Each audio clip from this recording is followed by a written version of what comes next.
এই জুমার দিনে যদি কোনো ব্যক্তি সকাল সকাল গোসল করে, আর্লি মর্নিং গোসল করে, গোসল করার পরে তার উত্তম পোশাকটা পরিধান করে আর গোসলটা করে ফরজ গোসলের মতো, আতর সুগন্ধি খুশবু তার সামর্থ্য অনুযায়ী ব্যবহার করে, এরপরে পায়ে হেঁটে হেঁটে মসজিদে আসে, বাহনে চড়ে নয়, পায়ে হেঁটে হেঁটে।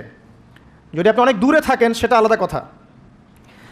এবং ইমামের কাছাকাছি বসে মসজিদে আসার পরে যতটুকু সম্ভব হয় সুন্নত পড়ে নিল, নফল পড়ে নিল, এরপর ইমামের কাছাকাছি এসে বসলো।